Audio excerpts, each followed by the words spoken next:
right, folks. Well, it is 7:40, so I'm going to go ahead and get started here. First of all, welcome back. I hope you all had a restful, Thanksgiving break. Mine went by really quickly. It was nice to have a little bit of time away from the computer, and it was just a really fast week. There was a lot of other things that I wanted to do, and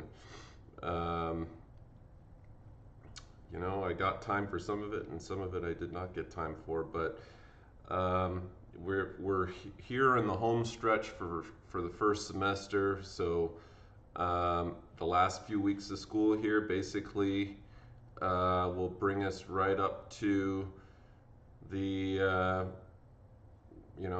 fall of Napoleon.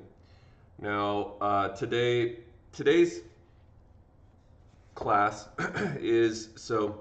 before we get started talking about the French Revolution, we need to take a closer look at some of the things that were going on in France, but also across the rest of the European continent in the years leading up to the French Revolution. So last unit was all about the scientific revolution and enlightenment. That pretty much embodies the major intellectual changes, if we're thinking in terms of Persia categories, as far as the lenses of each unit. Some of the units have different Persia focuses than others, so this last one was definitely intellectual.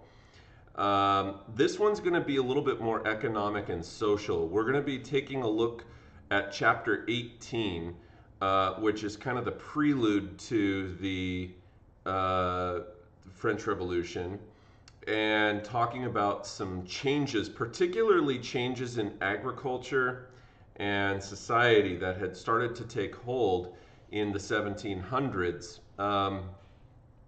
So that's really what the focus of this week's content is on, and I'm just going to try and plow through as fast as I can to get through chapter 18 so that we can move on to chapter 19, which will be the last unit of the class. So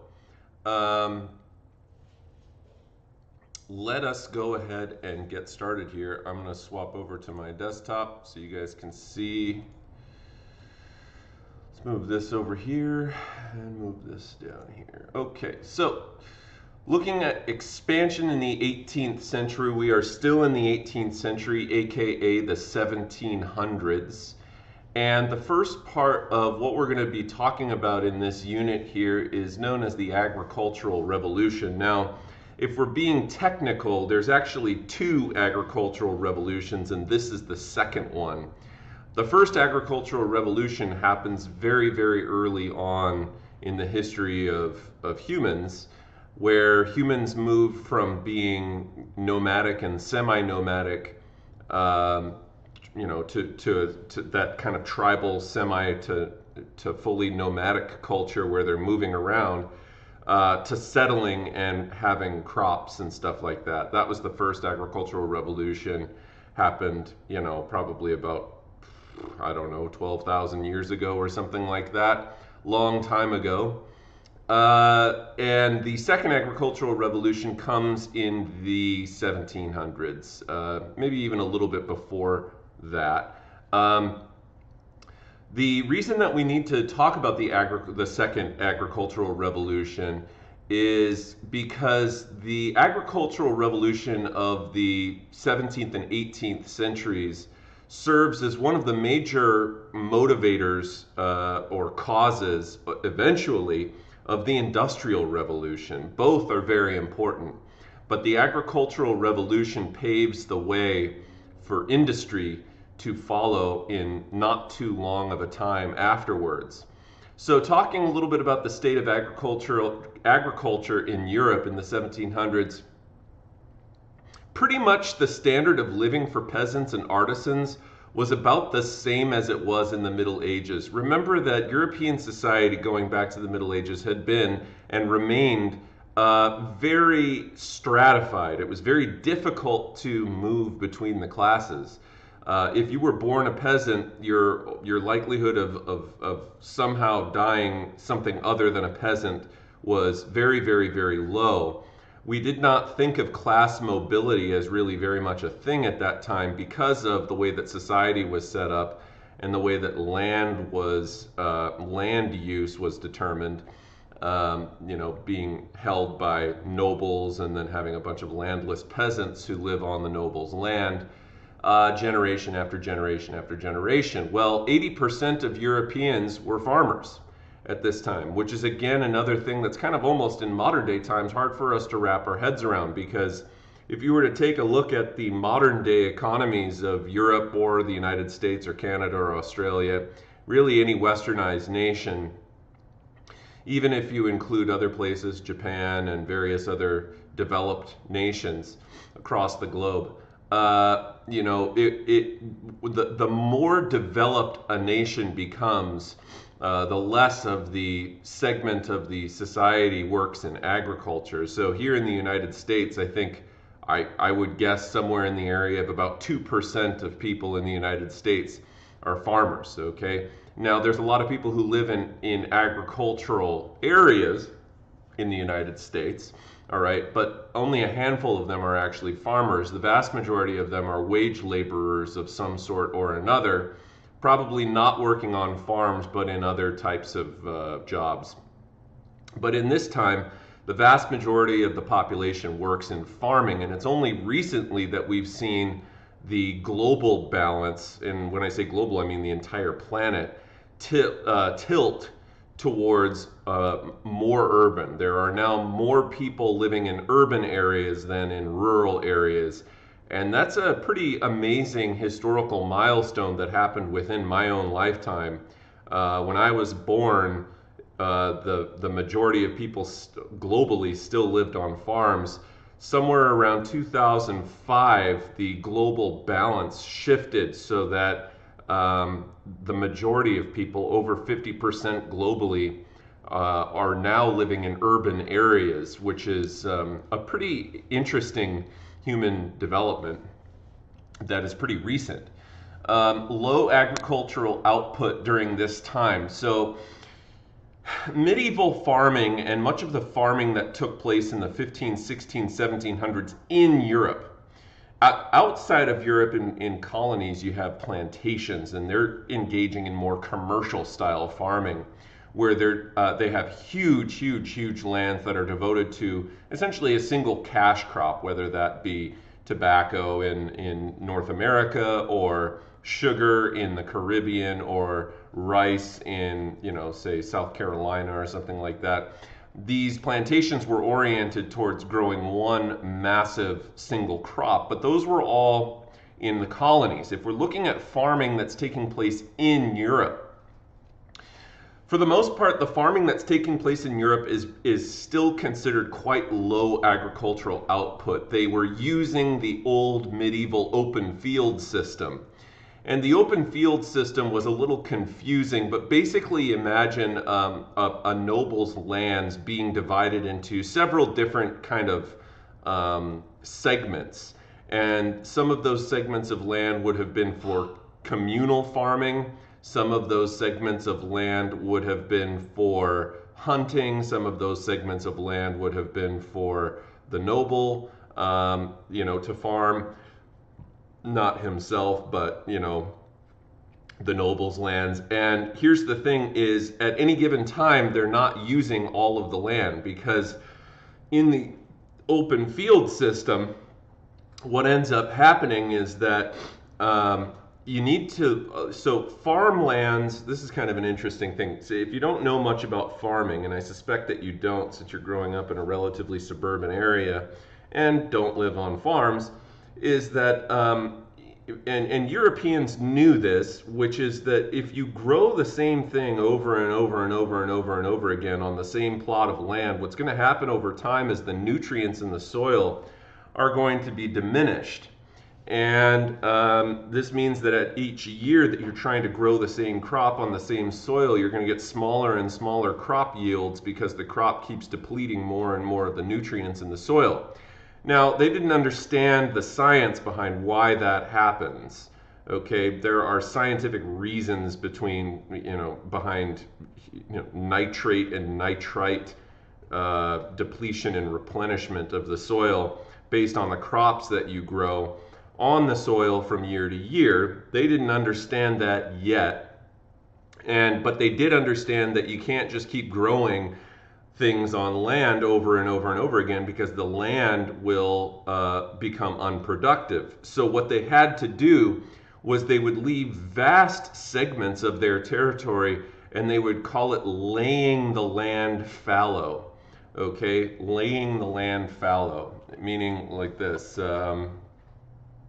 I'll type it in the thing. Fallow land. Okay, fallow land. And so fallow land is land that is not being cultivated and is just basically sitting there over the course of several seasons, sometimes up to 10 years or more, for that land to be able to regenerate so the soil can support the crops being grown on it.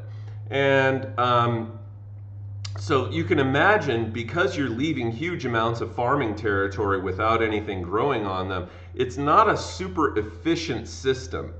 And as we continue to see agricultural development occur throughout this time period, we see a lot more efficiency applied to farming in Europe.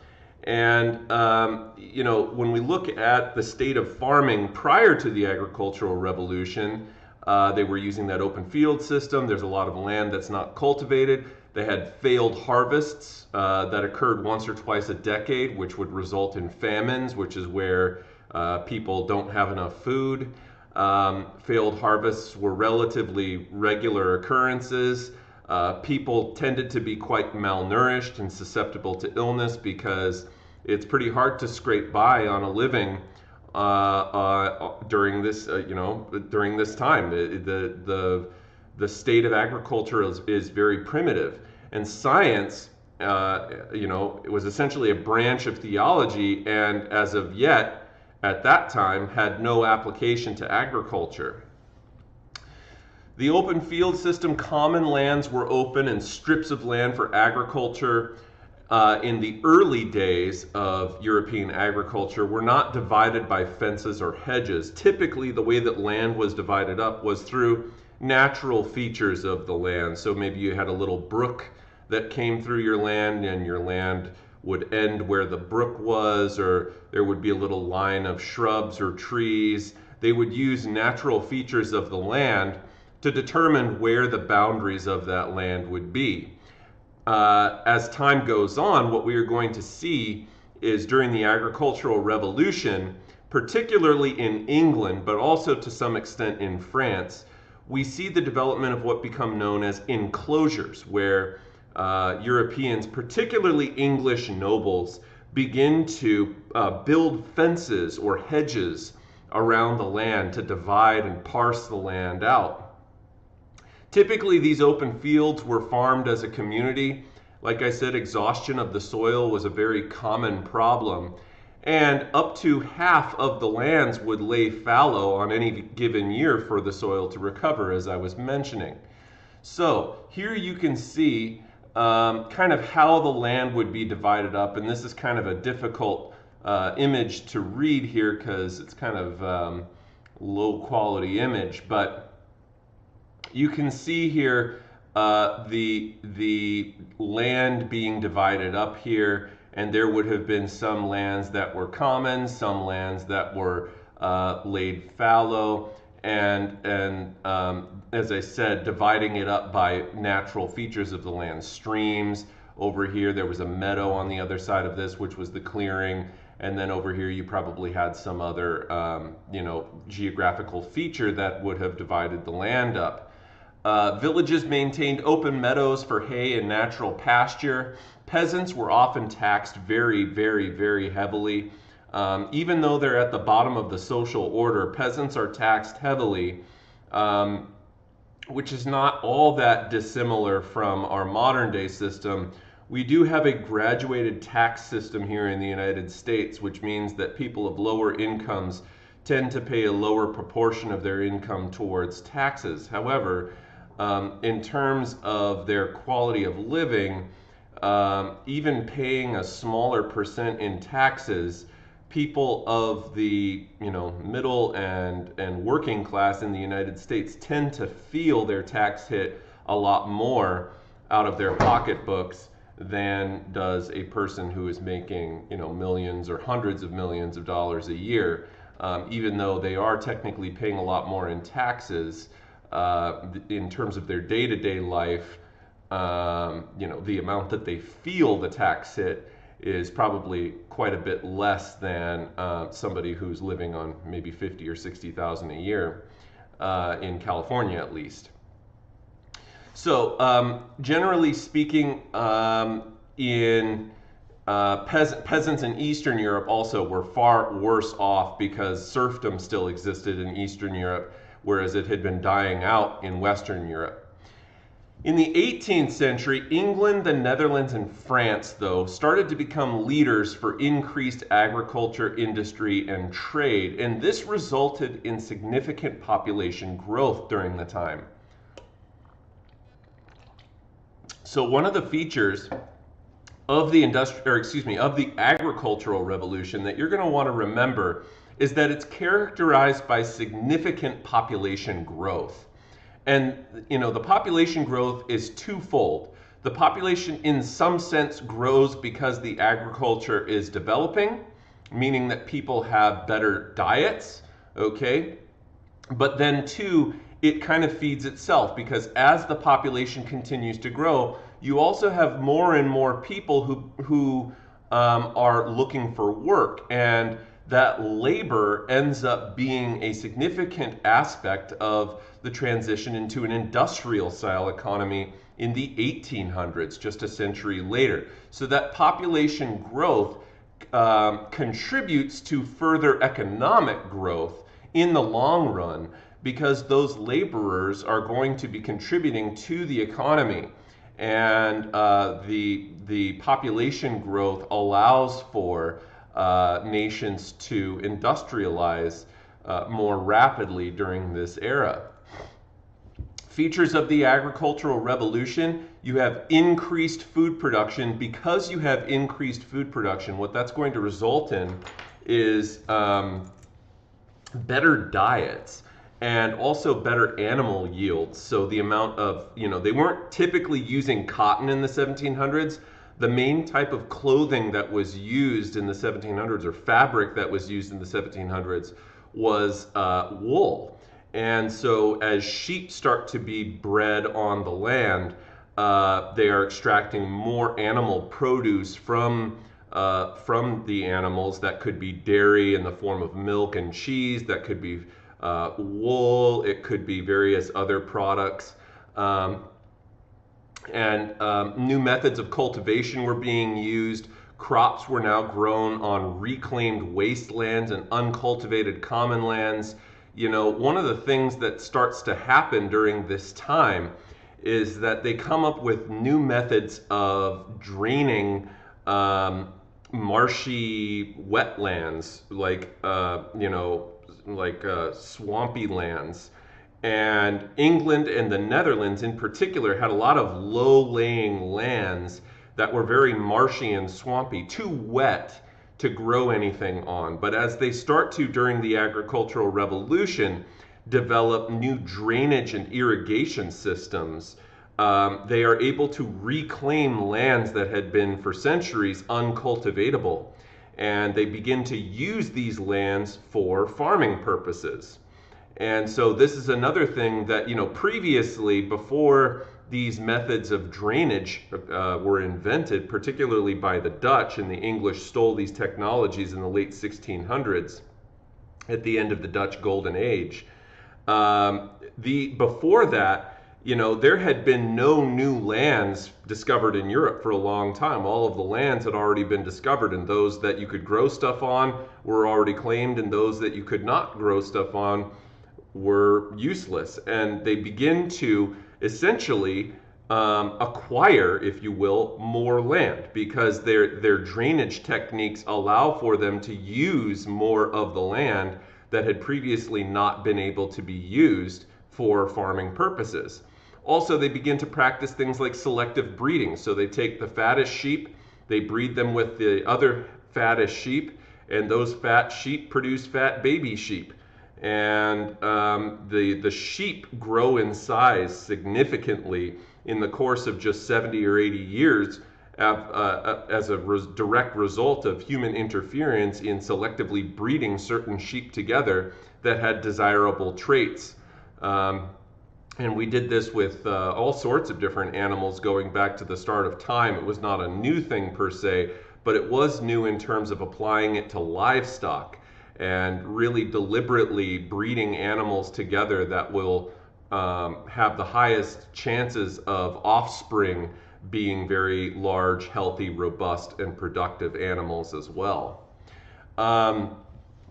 Science and technology starts to become applied to agriculture during the 1700s. And really it was the Low Countries. And again, whenever I say Low Countries, I'm simply referring to really the areas of the Netherlands, Belgium, and Luxembourg, the area of northwestern continental Europe situated between France and Germany. And the Low Countries very much began to apply technology to agriculture. They had experienced some population growth, and this meant that increased production was necessary because they had more mouths to feed. So they, as a result of the population growth that started to occur during this time, they needed to have more food to feed the population. And this is a big motivation for developing new agricultural methods during the 16 and 1700s. And by the mid 1600s, the Dutch had started to enclose their fields. They began, instead of using the open field system, they began utilizing something called crop rotation, which was a far more efficient use of the land. If you'll allow me to demonstrate really quickly using Microsoft Paint here. If you had an area of land, it wouldn't have been this organized, but let's say you had an area of land that was a perfect square like this, which it wouldn't be. I don't know why I can't. Oh wait, here we go. All right. Let's say that you had an area of land like this. Well, previously, you know, you would have had several different types of farms on the land. Let's say that this is England, okay? And we have, you know, let's just do this.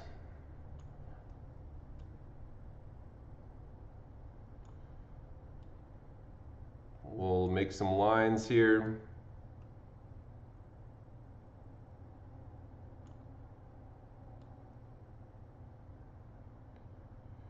Okay, and we'll start dividing these lands up.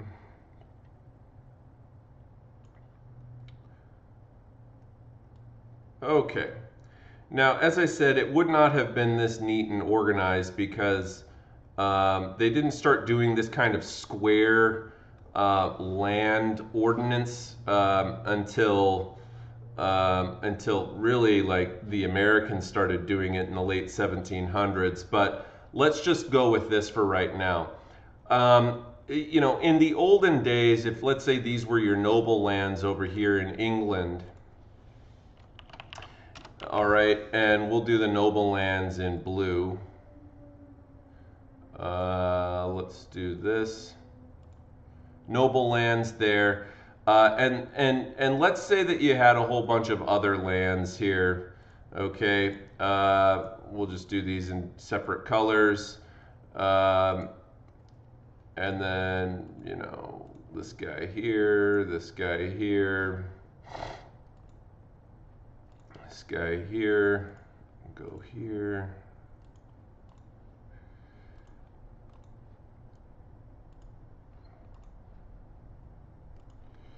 So what starts to happen over time is you start to see larger landholders who are really wealthy begin to purchase up more land. And as time goes on, you know, these nobles start to acquire more lands. So these nobles who are wealthy in England start to purchase more lands, okay?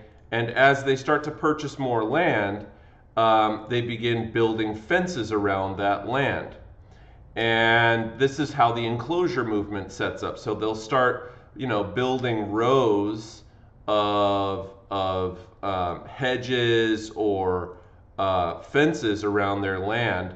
All right, and this process results in more and more and more land being gobbled up by wealthy landholders. Now, the other thing that they started to do was crop rotation. So on these nobles' lands, let's say that one of these lands was designated towards like corn production, okay? Like let's say that this one was corn,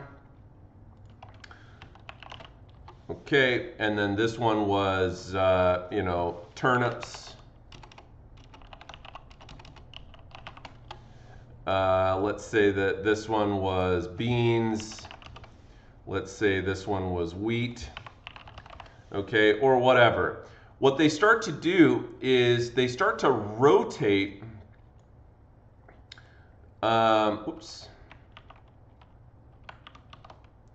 They start to rotate these. Maybe I can't rotate.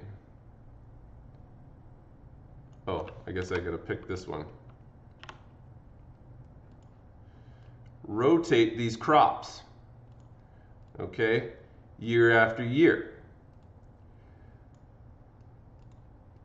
And what this allows them to do, okay, is to use all of their land. And I know I only did 4 here, but just imagine that this is for all of the lands. They would start to rotate the crops. And what this allowed them to do is grow varying crops on different parts of land year after year, some of which would deplete the soil, like corn, all right, and then replace that corn the next year with turnips. And the turnips would then replenish the soil so that you could grow more corn on it the following year.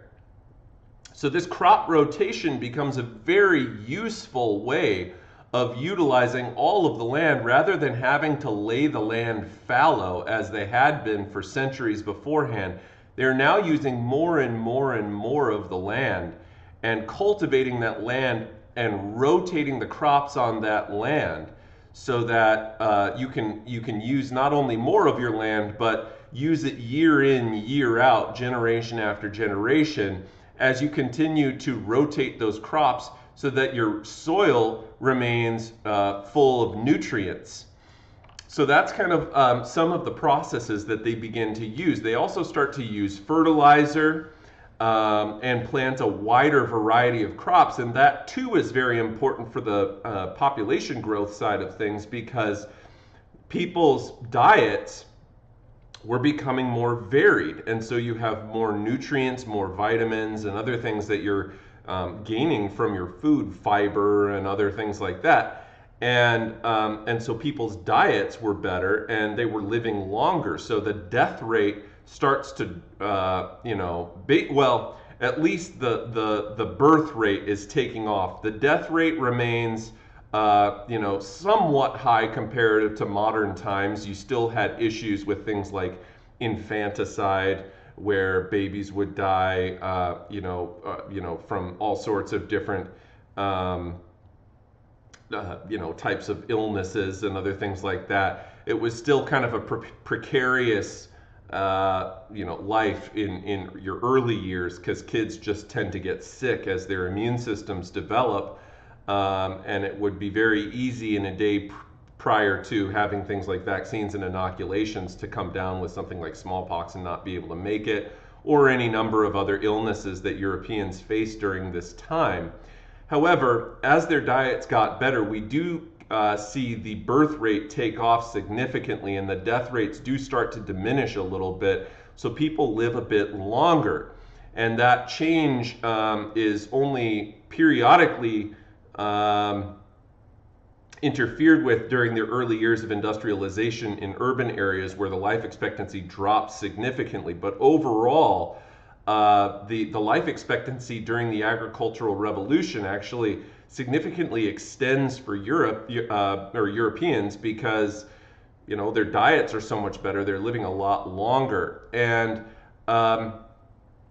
particularly in England, where you have a little bit more free and capitalistic oriented society, as well as in the Netherlands, there were incentives to be, to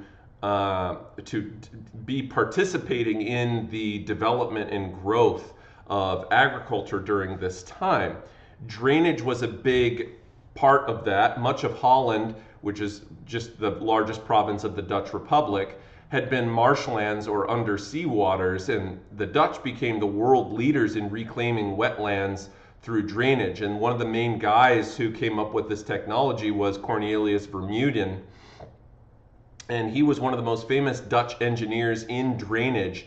And these same practices later get extensively used in southern England as well, where they begin to reclaim some of their marshy swamplands and use those for agriculture as well. England, by 1870, crop yields had tripled since 1770, with only a 14% increase in people working the land. How does that happen? Well, in such a short period of time, which is really, we're only looking at about 170 years there, they go, they now are producing 3 times the amount of food that they used to, with only 14% more people working the land. How does that happen? Especially considering the massive population growth during this time, where England's population was doubling about every 70 or 80 years. So how is the population increasing so much, but only 14% more people are living on land, and that land is producing 3 times as much? Well, it all comes down to the agricultural revolution and the changes that they began to implement on these agricultural lands in England. Crop rotation pioneered by Charles Townshend. So Charles Townshend had known for years that Native Americans back in the colonial areas of England in North America had used 3 crops, beans, squash, and corn, to sustain agriculture. They called them the 3 sisters. And it became known to English settlers in the North American colonies that when you plant certain crops together, they have a tendency to flourish. And so Charles Townshend took some of these techniques of crop rotation and Dutch drainage and agricultural techniques, and began rotating in nitrogen-rich crops like turnips, peas, beans, clover, potatoes. These kinds of crops had a tendency to replenish the soil from the other kinds of crops that English folks had been planting for years, like wheat and stuff like that, oats, barley, grain, stuff like that.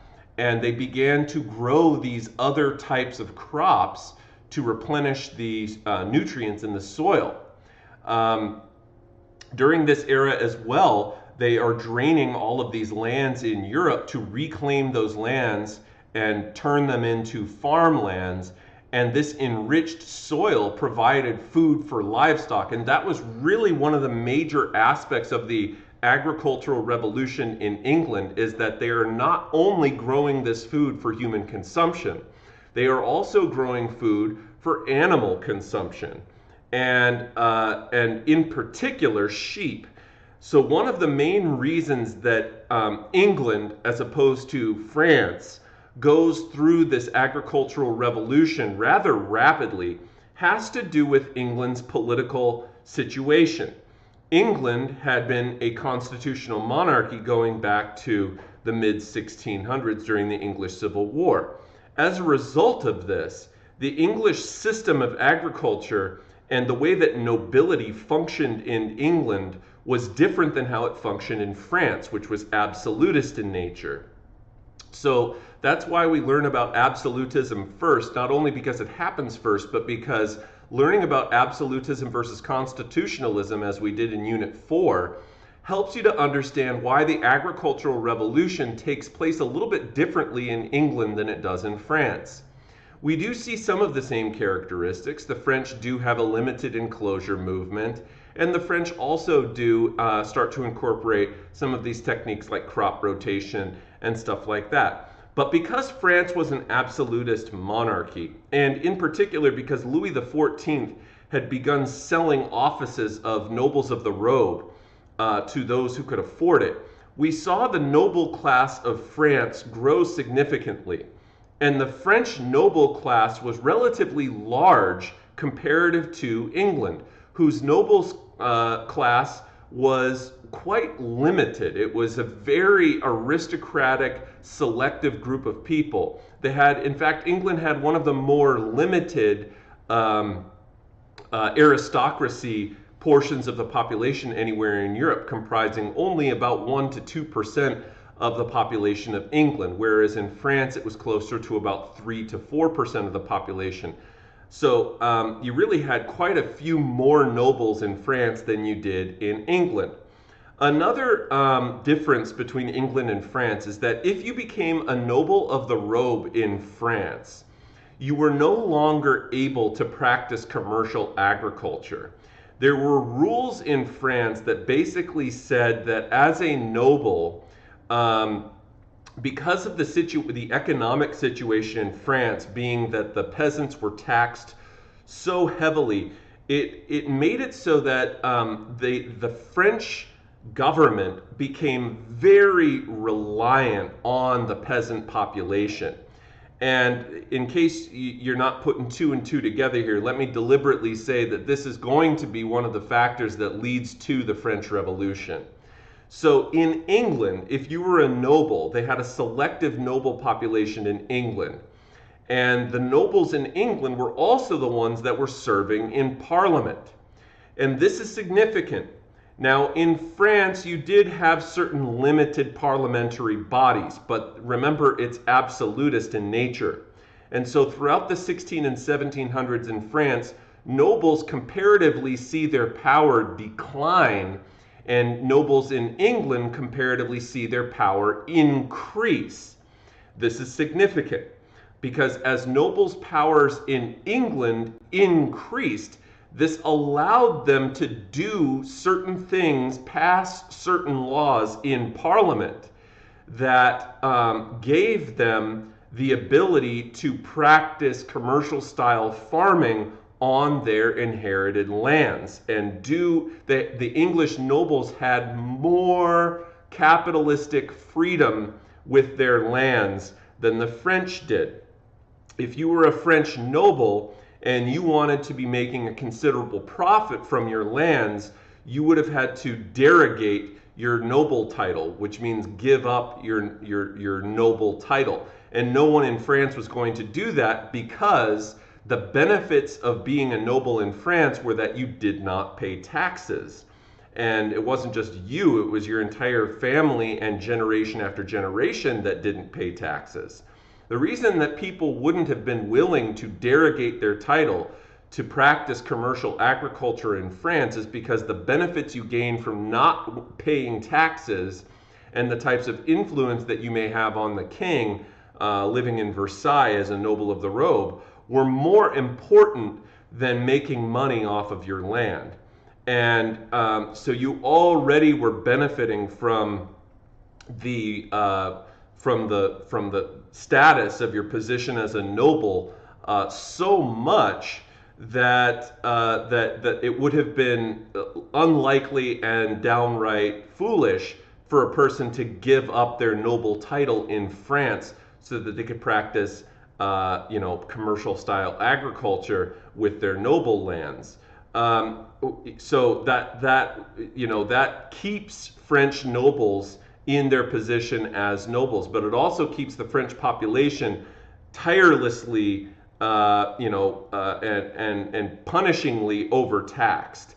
And in England, the big difference is that because the nobles were the ones making the laws, and the nobles have more power than the king in England, it allowed them to do things with their lands that the French were not able to do. Also, the taxation system in England meant that it was more sustainable for nobles to be able to practice commercial style agriculture on their lands. Now, what is the end result of this? The significance of this system of nobles being able to use their lands results in English nobles gobbling up more and more lands and essentially pushing peasants off of those lands so that the lands could be instead used primarily for livestock farming, namely sheep. For whatever reason in England, sheep, the wool that was produced in England was known as being like the finest wool that you could get anywhere in Europe at this time. And there was a significant pressure for English nobles to exploit where they could make the most money from their lands, and that was through sheep farming, and particularly sheep farming for the purposes of producing wool. So these enclosures that they started to build around these lands that I was referring to they were kind of had two purposes. Number one, to keep the sheep on the lands, because otherwise sheep will just kind of roam around and they could get, they could leave your land. So they started building enclosures to keep the sheep in, but they also started building enclosures to keep others out. And that's another major development in this, is that as you started to enclose your land, it would make it more difficult for peasants who had been displaced from these other lands surrounding your regions to squat on your lands illegally and live off of your land. And so they started building these enclosures to keep people out, but also keep the sheep in. They started using manure for fertilizer, which has a bunch of nutrients for the soil. Increased food for livestock meant that the mass slaughter of animals that they used to do each winter was no longer necessary. They used to slaughter the animals except for save a handful of them that could reproduce, and salt the meat, preserve the meat, and then live on whatever meat or grain they had collected for that year. And it was a very seasonal type of living. You plant it in the spring, you harvest in the fall, and you kind of survive on your harvest over the winter time until you can plant again in the spring. It was a very seasonal agricultural style of living. And they used to have to slaughter the animals. Well, as the animals are growing more robust and able to survive winters, and the farms themselves are becoming larger, and you have more food to feed the animals, you can keep them alive now over the winter time without having to slaughter them and salt the meat. By 1740, new agricultural techniques had become very popular amongst much of the English aristocracy, who began to incorporate new methods in cultivating their land. For example, Jethro Tull, who lived from 1674 to 1741, is a good example of how the study of empiricism from the scientific revolution ultimately was applied to agriculture, because he realized that if you basically previously, the way that these open fields would have worked is, you're walking around the land and just throwing seed onto the surface of the land. So you'd be walking around throwing seed from your fertilizer bag onto the land, and some of the seed takes and some of it doesn't. Also, imagine how that's going to look. The crops are going to grow all over the place. As they start to use the seed drill, what the seed drill does, if I can kind of show you this picture here, you have a hopper on the top of it where you store seeds. And what this would do is you push this thing, or you can tie it to an animal and have an animal pull it, but you push this thing and it has these rakes on the front of it that create long lines, divots in the soil, where as you push this thing forward across the divots, it plants the seeds in the divots of the soil, and then you have this little device on the back that essentially tamps the seeds down into the soil and pushes soil over the seeds, so that your seeds are now actually in the soil rather than just sitting on top of the soil. And that means that winds won't blow seeds away. It means that your topsoil is going to give your seeds a better chance to germinate and stuff like that. And so crop yields, because of Jethro Tull's seed drill, grow significantly because you're now planting the seeds into the soil, rather than just scattering them along the surface of the soil. It also makes the seeds or it makes the crops themselves a lot more easier to cultivate because they're in these nice even rows now. So all of your food is being grown in rows rather than just being kind of grown haphazardly across the surface of the soil. Robert Bakewell was the one that was most notoriously known for selective breeding of livestock. Where larger and healthy animals resulted from this, which means that the animals are producing more meat, wool, milk, leather, soap, candle, tallow, all of the kinds of animal produce that they used to use. It also means that more manure was available to use for fertilizer, which again helps with replenishing those nutrients in the soil. We also see the influence, the lingering influence of the Columbian Exchange in the agricultural revolution as well, because many of the plants that they're now beginning to grow in Europe were new foods from the New World that became increasingly available in Europe in the 16 and 1700s as more and more shipments of food came over from the New World. Potatoes and corn became staple crops, for example. They were very, very nutritious and relatively easy to grow. And so this is kind of some of the thing that results in the growth of these agricultural industries. And the enclosure movement, as I mentioned, first began in the 1500s in England, where English landowners, nobles, sought to increase profits from their wool production by enclosing fields for raising sheep. Now, this differed a bit from the 18th century enclosures that were more geared towards the growing of food.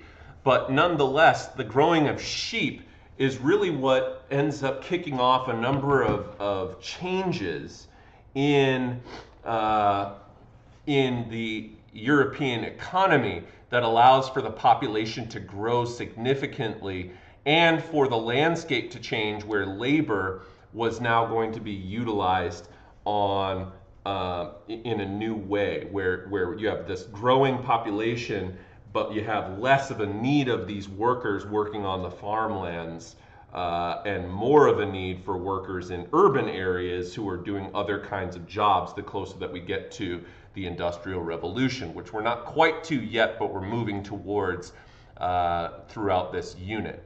Intensified. The enclosure movement intensified in the 18th century when we see the end of the open field system and landowners beginning to consolidate their scattered holdings into compact fields that were fenced in. Common pasture lands were also enclosed. Here you can see kind of what the results of the enclosure movement look like. You can see these hedges here that divide the lands up. They parse the lands out, and they rotate the crops on these lands so that the lands can be used more efficiently. And this really very much results in Europe, particularly in England, in the commercialization of agriculture, where landholders, large landholders, prosper and invest in technology, machinery, breeding, cultivation methods, and there's an increase in the number of large and medium-sized farms as a result of that. And this is kind of what I was trying to demonstrate before. So this would have been more of a typical community before the Enclosure Act. You can see all of the different kinds of lands where you might have had common lands in green here. Okay, perhaps the large noble baron's land was in purple here. And you had a couple of wealthy other landowners as well. And as time goes on after the Enclosure Acts, you can see that the baron, the noble, has consolidated a bunch of these lands by either buying out or absorbing the territories here and then making them all together. So they are consolidating these lands so that the wealthiest landholders are the ones that end up having the most land, and the peasants that previously lived on the land start to be pushed off. And here's another example of the enclosure movement. This is Appleby, England, before and after the enclosure movement. Previously, you could see a bunch of different lands. There would have been various different lands that were laid fallow, and then as time goes on, they consolidate and enclose those lands so that it becomes much more consolidated, and the noble has much more control over the land, and the peasants start to be pushed off of it. All right, that brings me to the end of where I wanted to get to today. I'm going to be posting the reading guide questions for you, and we will pick it up here on Wednesday. Check in on Canvas and get started on that reading guide assignment, which will be due on Wednesday morning. Welcome back, folks, and have a wonderful Monday.